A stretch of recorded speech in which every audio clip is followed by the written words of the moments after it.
What is good, everybody? It's Ross. Hope everyone's having a good day. I'm having a good day. Thank you so much for asking. Make sure you guys like and subscribe. We're on the road to 20K subscribers. And let's get into today's topic. Drake has officially canceled his Australian tour, the Anita Max Win Tour. And, you know, real quick, that name Anita Max Win, I still was like, why is it that name? Why is it Anita Max Win? What is that? And I'm now realizing, I believe it's I need a max win. It's gambling lingo for steak. Honestly, steak, we need to do a breakdown on steak. We need to do, one of these days, we need to do a deep dive on steak and how this could be like connected to Drake's downfall. I mean, honestly, I don't know how long Drake has been gambling, or I don't know if he started gambling once he got with steak.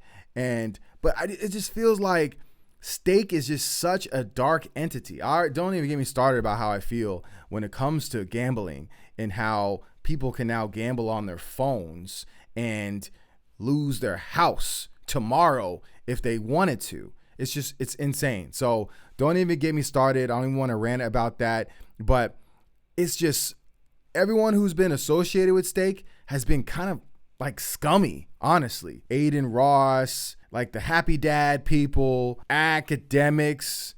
I can't even, it's just, we got to, I'm going to do some research about steak and just see the origin, who else is involved with them, who sponsors them.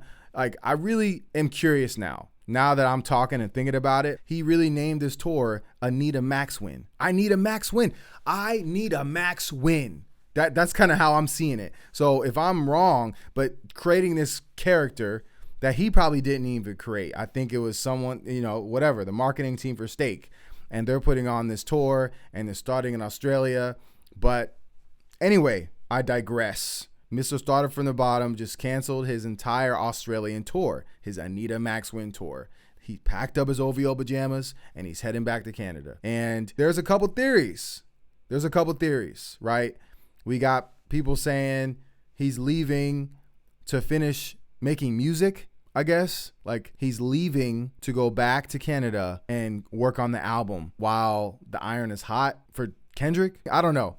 That's my least favorite theory, to be honest. He has enough money where he can make music on the road. You know what I mean? So the second theory is this lawsuit, the lawsuit with UMG. Drake's attorney, they are adding the Not Like Us Super Bowl performance onto the case as continuation of Drake's defamation. That is what I'm understanding just from skimming through it. I'm going to look through it more. But so Drake is leaving Australia, canceling the entire tour to go and handle this case. And I don't like that theory either, to be honest. Why are you paying your attorney the big bucks? Why do you need to be there? The attorneys handle all that. You know what I mean? That's common sense to me. So I don't think that's why. If that was the case, you would already know, because he filed before this whole Australian announcement. You know what I mean? So it doesn't make sense. And if you're going to say, scheduling conflict, what? There shouldn't be any scheduling conflict. And that's what they're saying the reason is. They're saying the reason is due to scheduling conflict, 4 of Drake's 16 sold out shows in Australia and New Zealand will be postponed. We're actively working on rescheduling these dates and along with adding some additional shows. Okay? So now my theory, which I think is most of the theory, is Drake ain't selling the tickets. Drake is not selling the tickets he's supposed to sell. And I already made a video about this late January or mid-January talking about this and how Drake wasn't selling his tickets. Drake was dropping his ticket prices just so he can sell it. You know what I mean? And I'm just gonna play this real quick because it's freaking hilarious. Well, look what we have here. Drake is not able to sell his tickets in New Zealand to the point where he has to push the dates back 2 weeks. This is what it's looking like right now.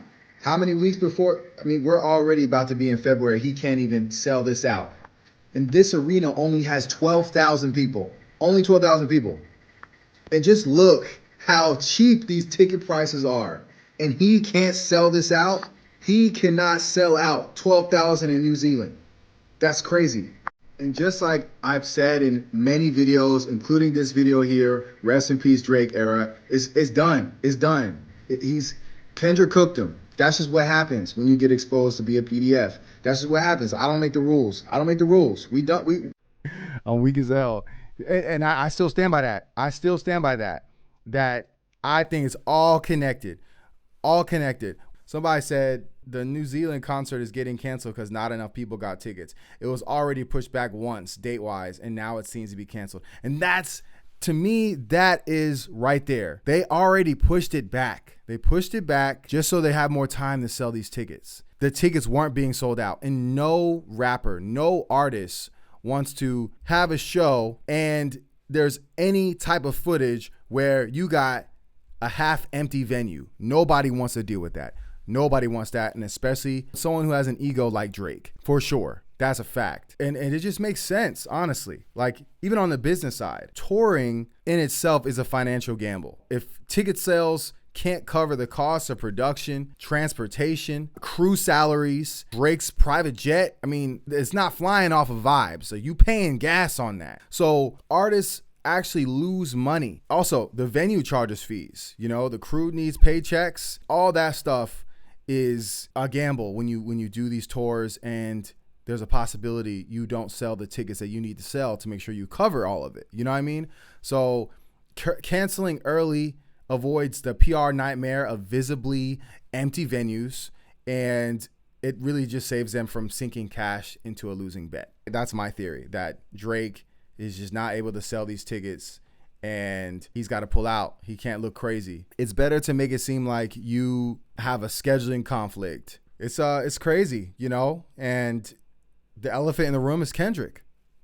The elephant in the room is Kendrick and how he possibly might have turned Drake into our current day Ja Rule. That is a possible reality.